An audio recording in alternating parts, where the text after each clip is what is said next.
salaamaaleykum wa rahmatullah mbokk yi ñu ngi leen di nuyu fi ñu leen daan nuyeewoo ñaari yoon ci ay bés bu nekk di profito ci weeru sell wi di leen baalu àq tey baal àq di ñaan yàlla saa boroom mi nga xamante ni mooy boroom sutura te moo def weer wi doon weeru yërmande yàlla na saa boroom teg loxoom ci àdduna teg ko ci mbokk yépp ba mbas mi nga xamante ni dafa wër àddina bi yépp jóge fi ci jàmm ak salaam tey mbokk yi dinañ profiter aussi ci occasion bi suñu mbokk taalibe yi nga xam ni yéen a ñuy seetaan ci Xasaayid TV di wax jërë ngeen jëf Baay Faal yi jërë ngeen jëf ndax gis nañ leen kat seen taxawaay ci ndogu yi coronavirus bi yàqu ci dara di sant tey gërëm wax dëgg yàlla ngërëm goo xamante ni amul àpp ndax kat taxaw ngeen fa ngeen daan taxawee te yéen a ngi koy def da ngeen ko daan defee kon nag dañuy wax jërëjëf Serigne Touba jaraw lakk maam Cheikh Ibrahima Fall ma ciy profité tamit di nuyu sama wasila Cheikh Abdoul Karim borom makaarimal axlaa di nuyu mbokk taalibe yi ñu ko bokkal yépp di ñaan yàlla guddal fanam te wëral ay cëram yàggal ko fi lool mbokk yi niñ koy defee chaque fois mooy ñëw di waxtaan ak yéen ci lii nga xamante ni dafa lëmbe pratiquement àddina muy le Covid-19 ñu bari gën koo xam ci coronavirus tey bu ngeen xoolee daanaka ci àddina bi atteindre na presque 3 millions de personnes ndax ci plateforme bi mi ngi affiché 2 990 559 mais aussi muy plateforme boo xamante ni comité de veille international ñoo ko mettre en place seconde wala minute bu nekk pratiquement dafay changer selon les données dans les différents pays yi nga xamante ni ñoom la ñuy monitoriser mu rey lu toll ci 207 446 personnes kon bari na bu fekkee ñiy def statistique la dañ lay wax moins de 10%. waaye 10% de 2 millions déjà c'est un chiffre très important ñuy sant yàlla nag bu baax a baax ndax réewu Europe yi fu mel ni France fu mel ni Espagne fu mel ni Italie remarqué nañ bu baax ni hospitalisation yi mi ngi wàññeeku foo xam ni dañ daan xëy par jour di hospitaliser 2000 personnes tey bu ñu demee bay hospitaliser 800-700 personnes par jour donc loolu ak sant yàlla la. bu ngeen xoolee fu mel ni France démb ak tey pratiquement taux de mortalité bi dafa wàññeeku bu baax a baax loolu nag mbokk yi bu ngeen ko gisee dafa am lu ko waral dafa am lu nekk ci gannaaw ndax li olof di wax naan peccam liir bu neexee dafa fekk yaay jaa jàpp ca mbagg yi dafa am ay comité de gestion yoo xamante ni dañu liggéey def seen liggéey niñ ko war a di defee mu am ay médecins yu xarañ waaye xarañte ak médecin rek doyul dafa fekk ñu am des hôpitaux équipés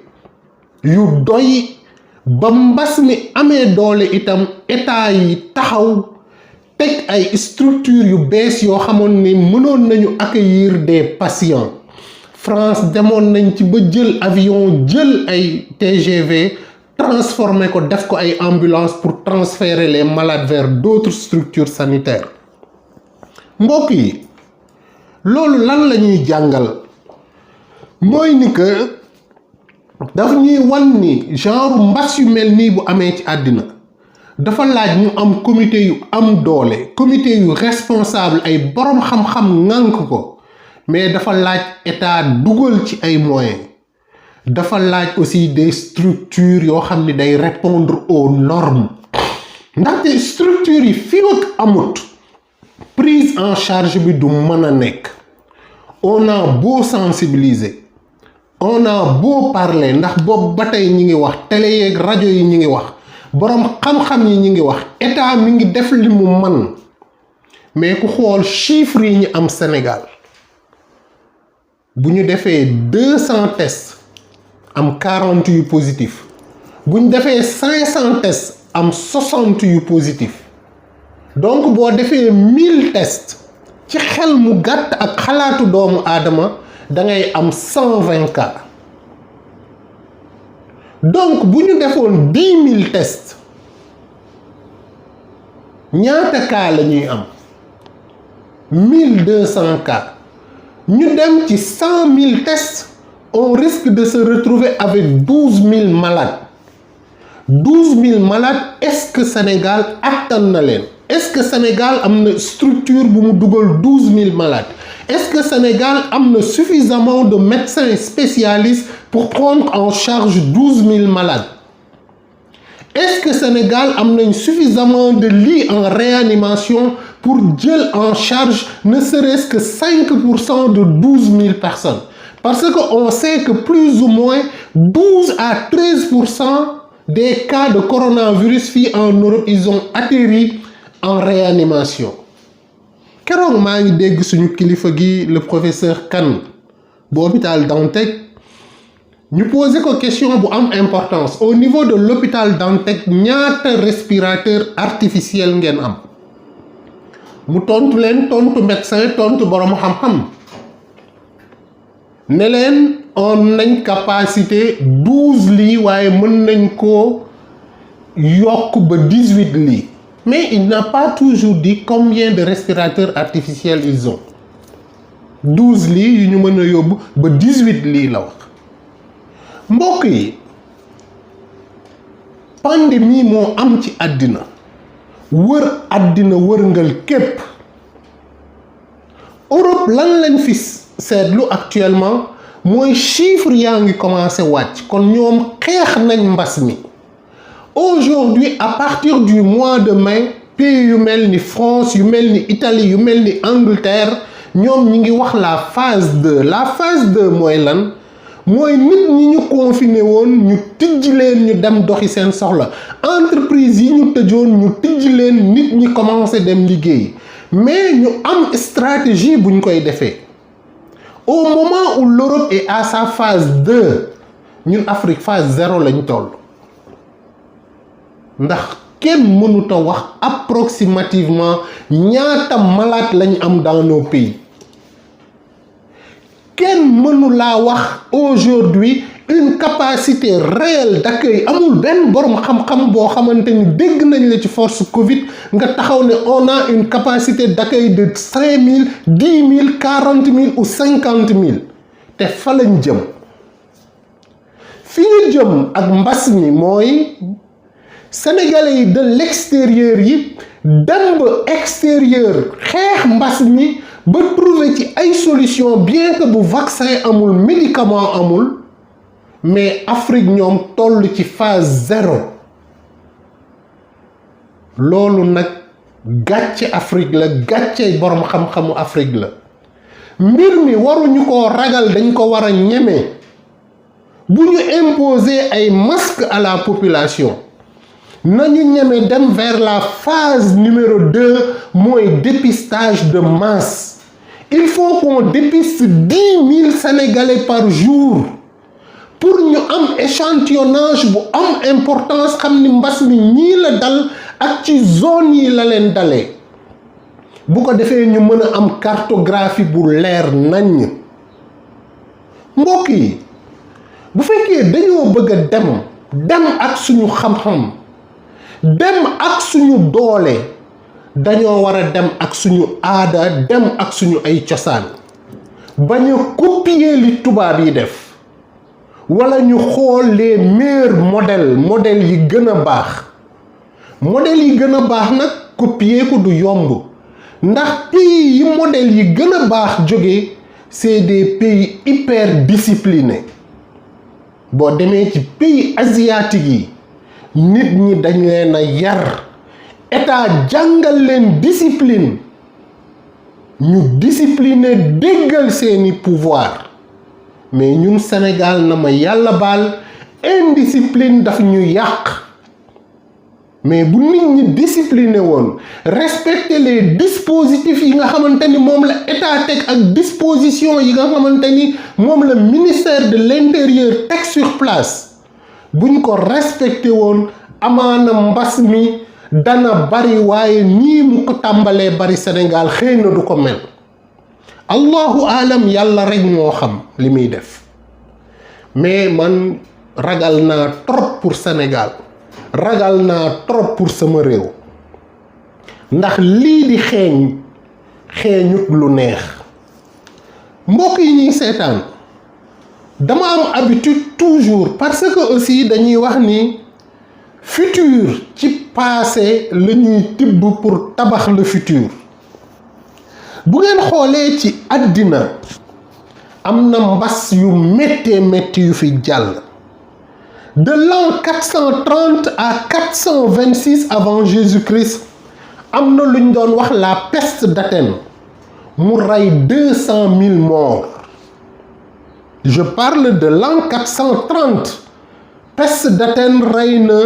200 000 morts à peu près. buñ demee ba 1347 mu am la peste noire. de 1347 à 1352, la peste noire a fait 200 000 morts. rey na 200 000 personnes ci àdduna. biñ jógee foofu ñu remonté dem ba 1347 entre 1347 ak 1352 choléra def na ravage ci àddina, rey ñu bari ci Europe. bu ngeen ñëwee ba 1918 la fameuse peste espagnole nga xam ne àddina ñépp xam nañ ko, la grippe espagnole du moins, la grippe en Espagne de 1918 ba 1919, en un an rey na presque 50 millions de personnes. mbokk yi bi mujj di le VIH/Sida te ne fi ba tey nag jógu fi, def na presque 40 millions de morts. kon ñun tey bu ñu dee wax Covid-19, on parle de 3 millions de personnes yoo xam ni moom la laal, di wax 200 000 morts. bu ñu defee comparaison ak yeneen pandémie yi amoon ci àddina, xam ni pandémie bi li mu rey ci nit bariwul. le taux de mortalité n'est pas très élevé. loolu dañ ko war a sante yàlla, sante ko disposition yi nga xamante ni état yi moom lañ jël. te ñuy ñaan nag yàlla na ci vaccin gaaw génn, ndax mooy méthode de prévention bi gën a gaaw. seul le vaccin mooy méthode de prévention bi gën a gaaw contre maladie bu mu mën a doon ci àddina. yàlla na ci vaccin gaaw génn. Afrique nag coow li tàmbali woon na fa bari ci waxu vaccin. ma leen di wax ni mbokki Afrique, je parle à toute l'Afrique,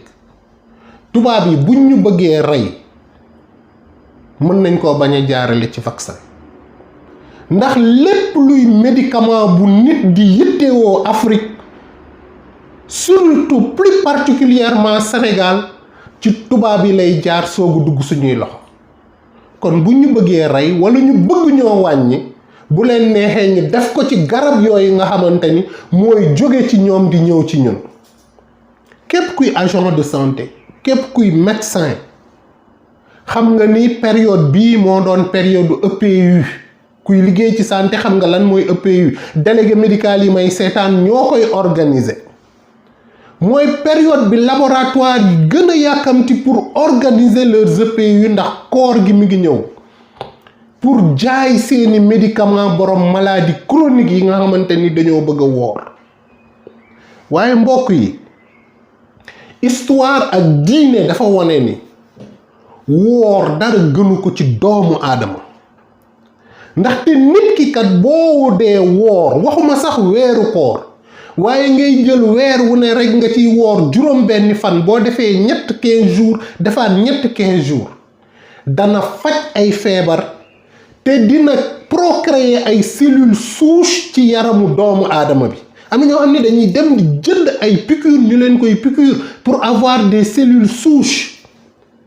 mais koor rek woor, le fait de jeûner dafay procréer ay cellules souches ci yaramu doomu aadama bi.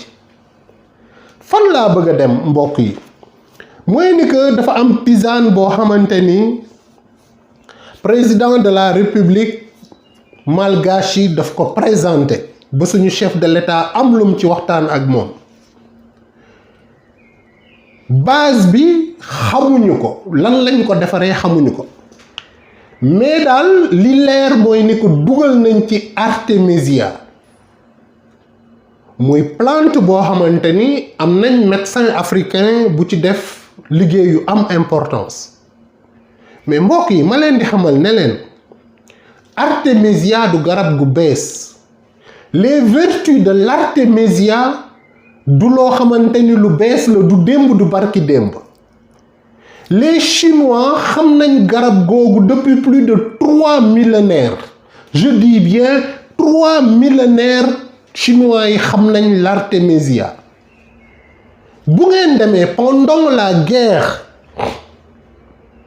bi nga xamante ni moo amoon entre les américains nga xamante ni ñi nga xamante ni ñoo nekkoon ci réewu Indochine yi guerre bi mu méttee lool ñu dem ba garab mënatul a dugg ci seen réew yooyu tu vois ñoom pratiquement artémisia bi lañ jëloon di ko fajee paludisme bi parce que kenn ku nekk xam nga ni paludisme am na en Afrique wante paludisme aussi dafa am dans les pays de l'Asie donc guerre États-Unis Amérique ak Vietnam bi mu amee ba guerre bi sori nga xamante ni Vietnam yi amatuñu woon ay garab ak réew yooyu ko wër yépp artémisia bii ñuy wax tey moom lañu doon jël di ko fajee le palu te dafa joxe ay résultats mbokk yi artémisia France dañ ko interdire Belgique dañ ko interdire ku jóge Asie wala Afrique dugal ko sa saak bu ñu la jàppee dañu lay traité comme ni ku dugal drogue ci biir réew yooyu te defuñu ko ludul dans l'intérêt de l'industrie pharmaceutique Afrique ak ñoo bari ay plante yu am ay vertus médicinales daanaka boo jëlee garab yi am ci àddina yépp muy doom bu ñuy naan tubaab defar ko wala muy lu ñuy injecté doomu aadama la ca gën a bari origine bi ci ay plante lañu jóge naana kel rat sexaw ngeer mbërboof poftan ak ba ci artémisia bi nga xamante ni Sénégal am na tubaab bu ko fay bay di un belge nekk ci département Tivaouane di fa bay artémisia te mënu koo bay ci réewam te jógu ci lu dul pour révolutionner ndax aujourd'hui dafa am lu ñuy wax la malaria business dafa am feebar yoo xam ne ci àddina business la pour yenn nit yoo xamante ni amuñu benn vertu te réew yi ci gën a dee mooy réew yi gën a ndóol réew yi mel ni Afrique bu ngeen jëlee laboratoire yi gën a mag ci àddina seen chiffre d'affaires yi ñuy def en Afrique ci yenn xeetu produit yoo xamante ni suñu chercheurs yi ak ñiy woote boroom xam-xam waroon a mën a gëstu garab yi ñu am suñu sur place transformer leen ba ñu mën a faj yenn xeetu feebar yi lu mel ni diabète lu mel ni hypertension artérielle lu mel ni insuffisance rénale pourtant am nañ meññeef boo xamante ni am na nuñ ko doon gëstoo liggéey ci danañ amal suñu bopp suñuy garabi bopp mais nag les géants de l'industrie pharmaceutique ñi ngi taxaw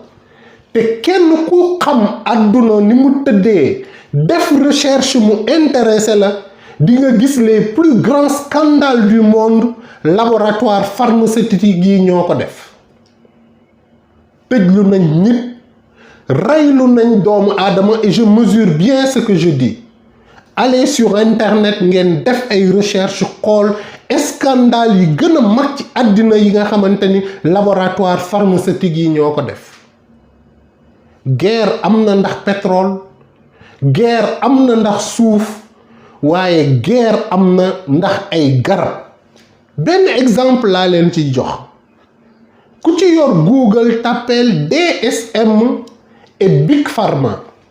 DSM et Big Pharma. ay docteur yu xarañ yoo xamante ni seen xam-xam dañ ko reconnaître ci àdduna yépp ñu melewu ci histoire defar garab ne day faj feebar, ndekete garab gi boo ko naanee da lay indil feebarum xel pour mën a jaay beneen garab boo xam ni ab laboratoire boo xam ni du ma tudd turam ku def recherche di nga ko gis. kon il est temps Afrique dañoo war a yeewu bañ a xaar lépp ci tubaab yi. chaque jour ma wax ko di ko répéter, réew su fekkee dafa bëgg am indépendance téye ko ci ay loxoom day bay di dundee, doomi réewam jàng ci biir réewam, toog liggéey ci biir réewam, produit yi ñu am muy ay ressources naturelles ñu koy transformer suñu biir réew muy créer plus-value ak liggéey pour suñu réew. waaye garab yi nga xam ne bu ñu feebaree dañ koy fajoo dañoo war a góorgóorlu di ko defar suñu biir réew, contrôler ko suñu bopp ba ëllëg réew mu ñu mere wala nga xuloo ak ñun doo ñu mën a embargo te doo ñu mën a posone ndax wax dañ koy wax mu leer. on attend tout des tubaab. démb dama ciy waxtaan ak sama benn rakku médecin docteur Diène ma ne ko wax ma tàngal rek boo xamante ni suñu chercheurs yi ñoo ko génnee ne ku ko macc sa baat buy metti tane. coronavirus ku nekk xam nga ni c'est une maladie très complexe bu am ay secret yu bari, am ay mbir yu bari yu mu làq. lu tax maladie en réanimation wàññeeku tubaab yi ñoo gëstu xool ba xam ni lii dootul feebar boo xamante ni day dem di attaquer directement les poumons, mais à côté il y avait un problème de coagulation. les Américains commencé di jël sulfate de zinc dugal ko dans leur protocole de traitement. ñun li ñu am ci ay malades bariwul, ñu waroon leen mën a observer, waroon a mën a def ay études, waroon ci sax mën a def ay publications. moo tax parfois je me demande professeur yu bari yi ñu am di ko bàkkoo fu ne ci àddina bi ban njariñ la ñu amal. c'est juste une question que je pose. ndax bu ñu gisee yenn yi di am dañ naan lii cacophonie la, lii làmbatu la wala taf yëngal la wala kenn xamut lu mu lay nurool. ndaxte man mënuma comprendre bu ñu demee ba teg état d'urgence ne nit ñi dajaloo bi la ñuy bañ te ba tey nit ñi di dajaloo ci kiosque à pain yi pour jënd mburu mu ñu ndogoo te ña teg loi boobu démissionné wu ñu dàquñu leen. je me demande dans quel pays nous sommes. waaye itam mbéj cim lex boroom moo koy fajal boppam. man boo demee ba ne mburu kenn du ko jaay ci boutique yi mu leer ma ni damay dem ci boulangerie ba yóbbu sama alal ba pare war a rang perte fa temps, non seulement je perds du temps waaye mën naa faa jëlee feebar. ma fonde naan wala ma sombi naan wala ma def na maam ya daan def. maam yi lekkuñu woon mburu mi tubaab yi ñoo ñu ko imposé, ceeb bi tubaab yi ñoo ñu ko imposé. bu jamono soppeekoo nit ki da ngay soppeeku waaye mënuñoo ne jamono dafa soppeeku, feebar dafa am ci àddina di lor ay doomu aadama ñu eggale di dundee nañu daan dundee. c'est pas possible, mënta nekk. Sénégal, il faut une révolution. Il faut une révolution mentale, mais il faut une révolution comportementale aussi. li sëñ Mor Mbay daan wax naan dafa jot ñu ndëppal Sénégal. yàlla indi na ndëpp muy coronavirus. kenn ku nekk war ci jàngee lu bare bari mais dafa mel ni nit ñi jàngeewuñ ci dara mel ni ñi nga xamante ni ñooy les techniciens ñi nga xam ni ñooy les décideurs jàngeewuñ ci absolument rien ndax kat dama defe ne bu ñu demee ba mbas mu mel ni am ci àddina ay techniciens di jël ay décisions yoo xamante ni peuple bi yëpp dañ koy contester loo xamante ni dafa ne fan ku ne di ci teg sa bët ñi jël décision boobu waruñu woon a xaar ñu leen di dàq wala ñu leen di affecté dañu waroon a démissionner tubaab bu ko defoon tey démissionné nga mais li ñuy wax dans nos pays rongoñu baadoole yi mooy siim cerey buur bu ñu jógee di ŋàññi Baay Faal yi naan duñu julli duñu woor bu weeru koor jotee ñu sonal nit ñi fatt tali yi doona Baay Faal de moo ma gënal fekk alal joo xam ni ay njirim lañ ko jëmalee ma lekk ko man ak sama njaboot tabax ci kër dawal ci oto bu rafet Baay Faal ñi mu gën aka ñoo bari te sax Baay Faal dañ ko war a tulloo nattable ak dara nag ndax dañoo wane seen tolluwaay ca Sénégal wane ko ca fële wane ko fa ñu jëm ba ci Europe gii am na nooy solo tubaab yi bu ñu la gisee dañ lay laaj ndax ab Baay Faal nga waaye nag ku wàcc sa ànd rek ànd boo yéeg mu toj ñun mag ñi bàyyil nañ ñu fi lu ne Sëriñ Tuubaa de bàyyil jàngal nañu nu ñuy waxee jàngal ñu nu ñuy lekkee jàngal ñu nu ñuy naanee jàngal ñu ba jàngal ñu nu ñu war a jëfalantee suñu biir waaye buñ ko fi bàyyee dem seeti leneen lu mel nii rekk lañuy am mbokk yi wax nañ ci malaria business defal naa leen tuuti historique gu yenn pandémie yi gën a mag ci àddina wax leen woor li muy def ci doomu aadama nit a ngi jënd ay garab di ko pikiiru jaru ko woor mën naa remplacer garab yooyu ci doomu aadama waaye mbokk yi dafa am question bu am importance boo xamante ni man dama koy laaj di ko laaj xëy na ñi ma ëpp xam-xam di ko laaj ñi nga xamante ni ñoo yore les structures de santé au Sénégal ndax damay waxtaan ak sam benn xarit bu nekk en France di liggéey dans une compagnie d'assurance mu xamal ma ni ma y a un projet au Sénégal boo xamante ni projet de construction de 4 hôpitaux la woon Kaffrine suma juumul Touba Kolda Kaffrine Touba Kolda beneen bi ça m'échappe un peu 4 hôpitaux mu ne ma pour une capacité de 750 lits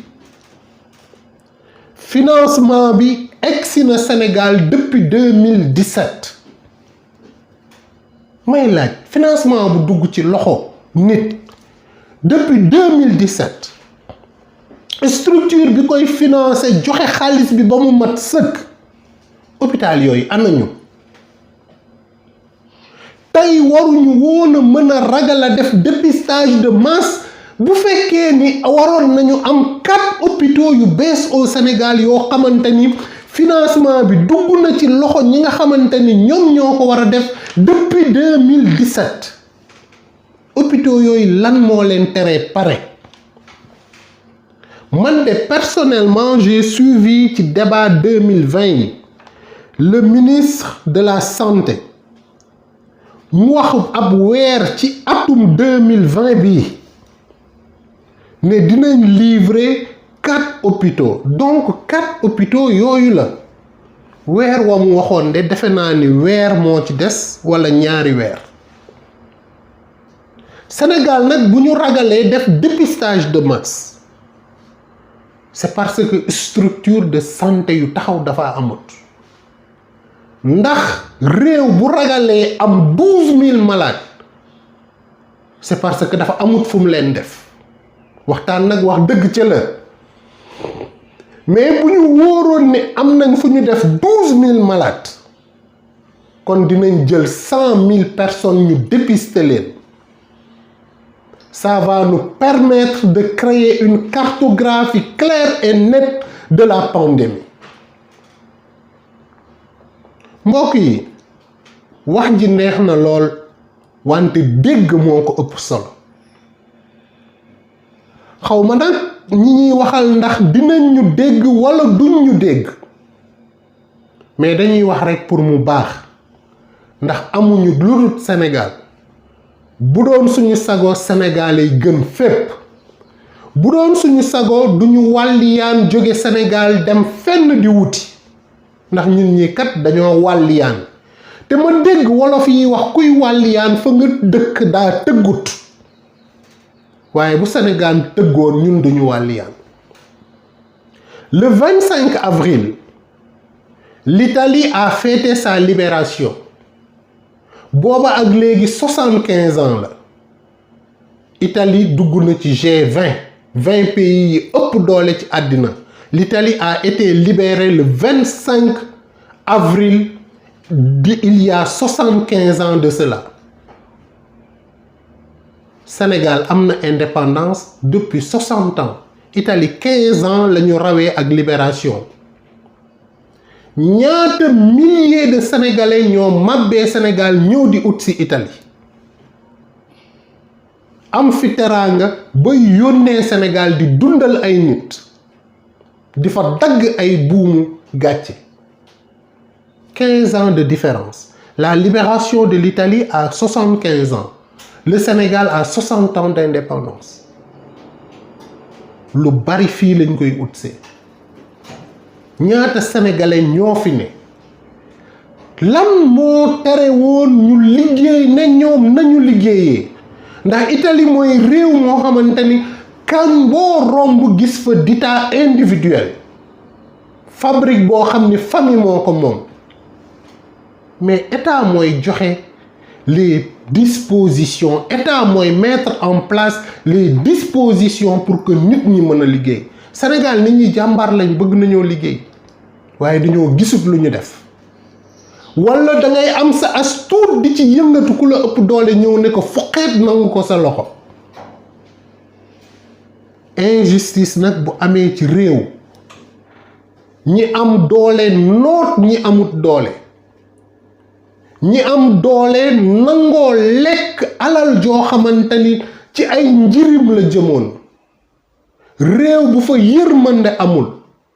musiba ak bala du fa jóg. mbokki Sénégal duñu def lu dul sant ak di gërëm ndax kiy waxkat ñi koy déglu ñooy ay mbokkam wante waxuñu ndax dañoo mën a wax waxuñu ndax dañoo xam lu kenn xamut waaye dañuy wax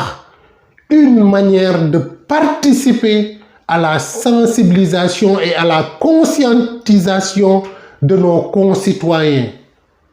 ñun kat dañoo bëgg ëllëg dans un mois bu Europe tijjee ay aéroport am ñu mën fee jël avion dem Sénégal def suñu vacances seet suñu ay mbokk jëlaat avion mën a ñibbisi te kenn duñu ne du ngeen fi dugg. L'Afrique nag loolu lay risqué fi mu ne mooy demlante bi ak dikkalante bi tijjeeku dans toute l'Europe tijjeeku de l'Europe vers l'Asie tijjeeku de l'Europe vers les États-Unis ak l'Amérique en général ba pare nag dem ak dikk bi ñu tëj ko diggante Afrique ak Europe su boobaa ñu gën a tonk gën a loru 4 mois presque dañ ko nekk en confinement génn ñu demuñu dikkuñu ku mu doon sa sago boo ci génnee da ngay am possibilité dem seeti say mbokk mais ñañu dénk coronavirus bi suñuy réew war a góorgóorlu encore une fois de plus par ma modeste personne man mi gën a tuuti ci Sénégalais yépp gën a xeeblu ci taalibe Serigne Touba yi maa leen di wax ne leen prévention bi gën a gaaw c'est le dépistage de masse tant que demuñu vers un dépistage de masse duñu xam ñaata sénégalais ñoo am corona te duñu mën a def benn statistique wala perspective d'avenir fi mu ne Sénégal lu fa nit teg ci projet rek xamal ni ci kaw ndox nga ko teg. Il est temps qu'on dépiste les Sénégalais. Il est temps que l'État fasse l'effort de mettre à la disposition des Sénégalais des masques. Ndax loolu État la war. Ni État tegee programme PV di vacciner gone yi ñu dugg ci cadre prévention noonu la waree État mu protéger Sénégalais yi. masque yi nañ ko jëndi bañ ko waree jëndi sax dafa yàgg dañoo yéex a jóg dañoo nekk ba jaan ji dem ñu topp ci watat yeey dóor mais il n'est jamais trop tard pour bien faire il n'est jamais trop tard pour se rattraper. Sénégal tey jot na structure yooyu nga xamante ni dañ ko financement bi dugg Sénégal depuis 2017. Il est temps que ces structures-là voient le jour dafa jot ndax 2017 ba tey ku ci tabax 20 étages sax war nga koo mën a pare boo ko joxee société bi nga ko war a jox.